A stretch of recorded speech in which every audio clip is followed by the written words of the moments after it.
Well, ladies and gentlemen, good afternoon and welcome to Castillo de San Marcos National Monument, part of your National Park Service, and our weapons firing program for you today. Before we get started though, there are a few safety guidelines I have to go over, not only for your safety, but the preservation of our fortress as well. First of all, we ask all of you while you're with us today to please do your part to help us preserve the fort by not climbing, sitting, or standing on the cannons, the cannon carriages, or the fragile shellstone walls of the building itself. During the demonstration, everyone over here, please stay on your side of that white line painted on the floor until we say our cannon is safe at the end of the program. After we say it's safe, you're welcome to cross that line, ask questions, and take pictures, but please wait till we say the cannon is safe at the end of the program. When this cannon is fired, it will be very loud. If you have any small children with you, please make sure they cover their ears or cover their ears for them when the time comes. For those of you that already have your ears covered, I can promise you the cannon will not make a sound while I'm talking. Thank you.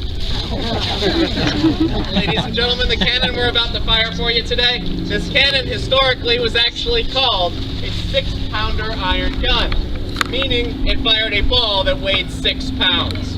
This cannon could throw that ball about 1.5 miles away downrange, roughly where you see our lighthouse standing today. But for this fortress, that's a relatively small cannon. As you explore this fort today, you'll find out that this building has much larger weapons. Pointing towards the city, a collection of 16, 18, and 24 pounders. Down there at the seawall is a 32 pounder. Those cannons can throw their respective size shots anywhere from 2 to even 3 miles downrange. Can you hit a target at 2 to 3 miles out? Not really. But you are still capable of throwing these shots that far, and for the attacker, the closer they get to this building, the more accurate and the more destructive these weapons become. When you use cannons on a battlefield, it's all about fast-paced fighting. One side moves closer to the other. You are trying to accomplish a goal by taking something.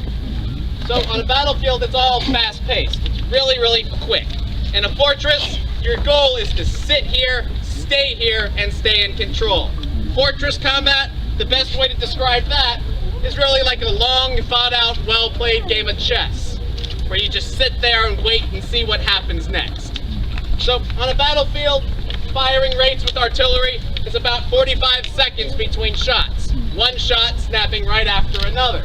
With a fortress, firing rate for this place was actually one shot every 15 minutes per gun, which doesn't seem like much, but a fortress was trying to intimidate and scare someone and keep the supplies lasting. Back in 1740, the next nearest Spanish town, did any of you hear that yet? Havana, Cuba. It took 10 days to bring supply, or just to get there, to go get your supplies together. The Spanish estimated a 2-month-long wait here in St. Augustine, waiting for Havana to bring up the supplies. This building had to survive on its own for 2 months, and that meant firing the weapons in 45-second intervals was a bad idea. The demonstration that we are about to show you today is the type of drill a fortress would have done to 1, intimidate the enemy, 2, keep the supplies alive, and 3, last and survive as long as possible. This drill was not designed to be used with one gun. Back in 1740, there were 44 cannons up here. Each cannon would be loaded, cleaned, or fired, all in succession with one another, so there was always something being fired from this place to tell the attacker, do not come any closer. In this fort's history, it has fallen under attack. The longest attack in the history of the Castillo lasted 51 days. During that attack, the entire town took shelter in the fort, the walls managed to stay standing, and supplies managed to last. This building has never surrendered to its attacker. Every transfer was done by peaceful talk or treaty, nothing more. And ladies and gentlemen, everyone you see dressed out today other than myself, these are all volunteers. We are dressed as the Spanish soldiers that once lived and worked out here. This program would not be possible if it wasn't for our volunteers, so please give them a hand for coming out today.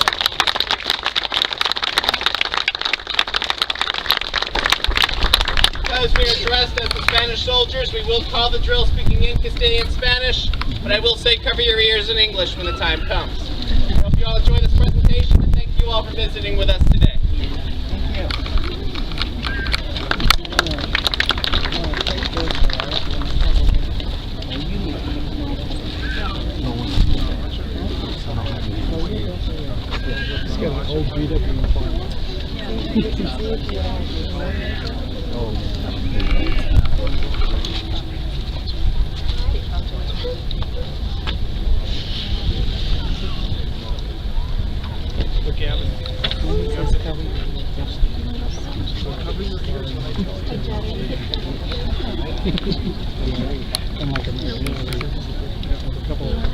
Cananera, 4-minute línea.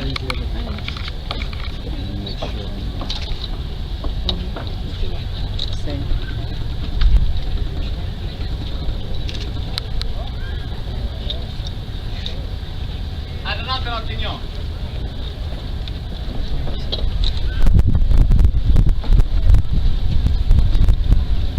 Prepárense para el ejercicio. Bendignos Senabar. Just in case. Entra la cuchara en el piñón.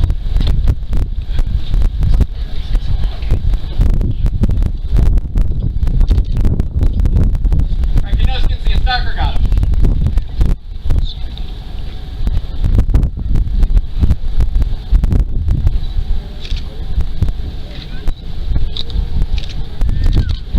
Retiren la cuchara. Entran a la nada y tapan el fogón.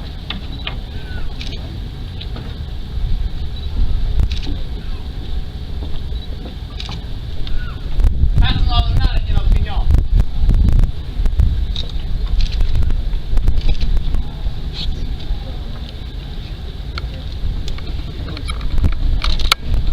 Retiren la nada. Across el atagador y pólvora.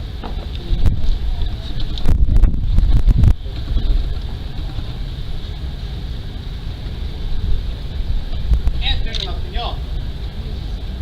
Ataquen.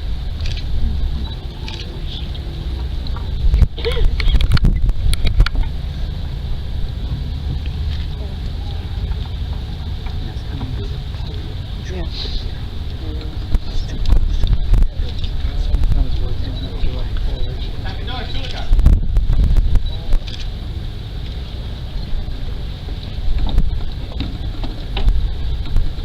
Someone else suspecting.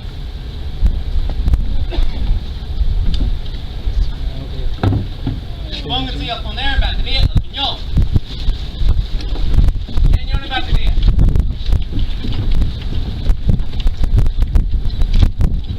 Pónganse para la batería.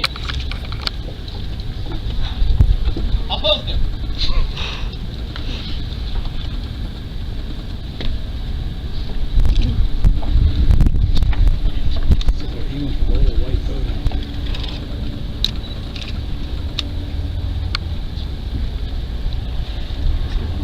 Saquen su lugar.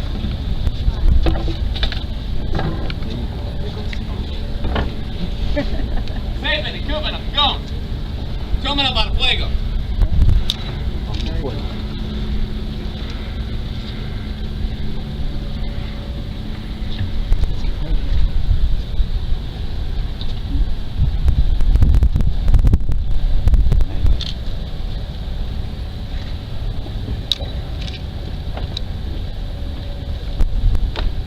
Para fuego, piñón. Alto. Y sopa en la mecha. Cover your ears.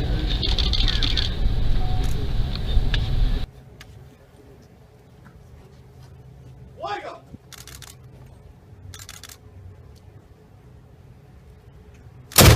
Ooh, cool. There goes the little boat.